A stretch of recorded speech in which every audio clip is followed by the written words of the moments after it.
Welcome to science decoded. आज हम पढ़ेंगे बायोमोलिक्यूल का फोर्थ पार्ट। सो हम स्टार्ट करते हैं डाइसेक्राइड्स के साथ।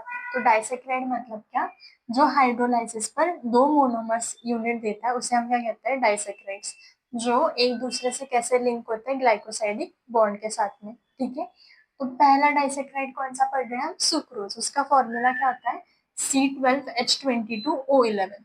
तो इसमें एक बात याद रखनी कि सुक्रोज बनता कैसे है? C1 अल्फा डी ग्लूकोज और C2 बीटा डी फ्रुक्टोज के साथ में। ठीक है, तो हम सुक्रोज का स्ट्रक्चर देखते हैं। पहले हमने अल्फा डी ग्लूकोज बना लिया, अब हम बीटा डी फ्रुक्टोज बना लेंगे। तो हमें लिंक किसमें करवाना है? C1 और C2 के साथ में। बट C1 और C2 बहुत दूर दूर है, इसके लिए हम बीटा डी फ्रुक्टोज को क्या कर देते हैं? फ्लिप कर देते हैं, मतलब उसकी मिरर इमेज लेते हैं।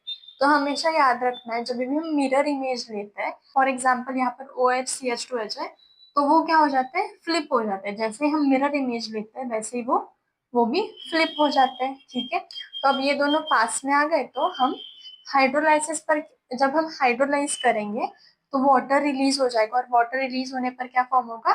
Glycosidic bond. और ये किसका स्ट्रक्चर है? हमारे सुक्रोज का ऐसा स्ट्रक्चर होता है। ठीक है, हमारे पास दो तरह की शुगर्स होती है, रिड्यूसिंग शुगर और non reducing sugar. Reducing sugar मतलब क्या? जो टॉलरेंस और फेलिंग सोल्यूशन को रिड्यूस कर सकता है।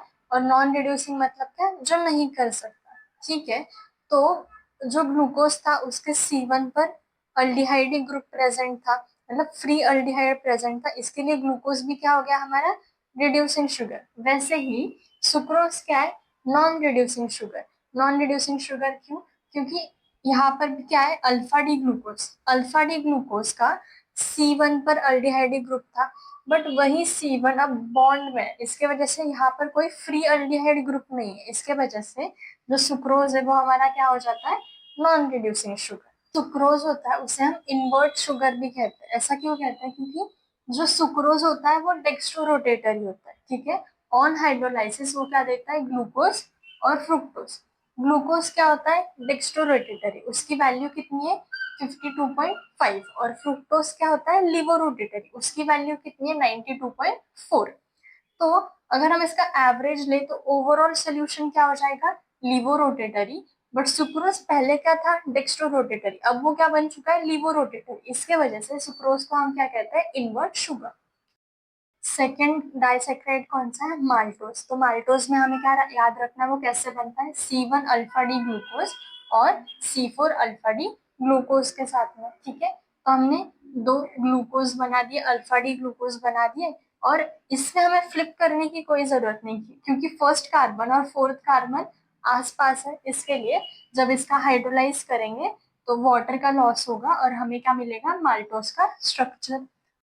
जो माल्टोज होता है वो क्या होता है? रिड्यूसिंग शुगर होता है, क्योंकि यहाँ पर जो फर्स्ट कार्बन है उसके ऊपर फ्री OH ग्रुप प्रेजेंट है, इसलिए हम माल्टोज को क्या कहते हैं? Reducing sugar. थर्ड डाइसेक्राइड कौन सा है? लैक्टोज। लैक्टोज को कैसे याद रखना है? C1 beta D galactose plus C4 beta D glucose. तो गैलेक्टोज मतलब क्या?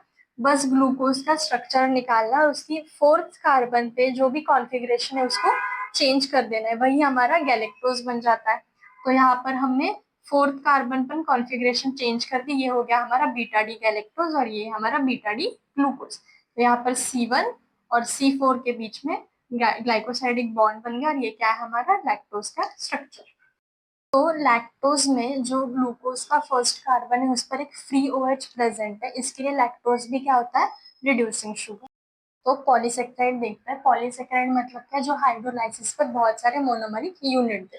ये भी लिंक किससे होते हैं? ग्लाइकोसाइडिक लिंकेज से। ठीक है, तो पहला पॉलीसेक्राइड कौन सा है? स्टार्च। इसका फॉर्मूला क्या होता है? C6H10O5।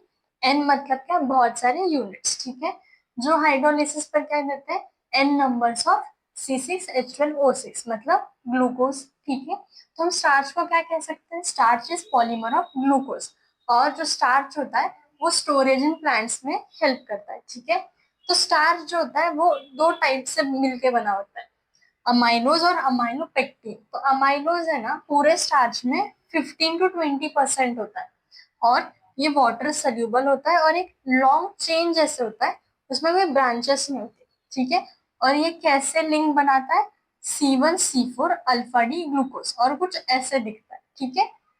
अमाइलोपेक्टिन मतलब क्या, जो 80 to 85% ऑफ स्टार्च बनाता है।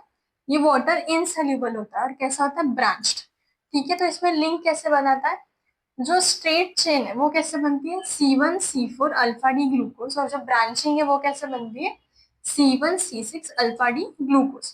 तो ऐसा कुछ उसका स्ट्रक्चर दिखता है, ठीक है। सेकेंड क्या है, सेल्यूलोज। तो सेल्यूलोज कहाँ मिलता है, प्लांट्स में मिलता है, बेसिकली उनके सेल वॉल में, ठीक है। और उनकी लिंक क्या होती है, C1C4 बीटा डी ग्लूकोज, ठीक है। पॉलीसेक्राइड का है, ग्लाइकोजन, ठीक है। तो ग्लाइकोजन क्या करता है, स्टोरेज इन एनिमल्स, ठीक है। तो जब ग्लाइकोजन को हाइड्रोलाइज करेंगे वो क्या देगा, ग्लूकोज। और इसका जो स्ट्रक्चर होता है ना, वो सेम एज अमाइलोपेक्टिन की तरह होता है, ठीक है। तो यहाँ पर जो स्ट्रेट चेन है वो भी कौन बनाता है, C1C4 अल्फा डी ग्लूकोज, और जो ब्रांचिंग है वो कौन बनाता है, C1C6 alpha D glucose. More such short revising videos, please like and subscribe the channel.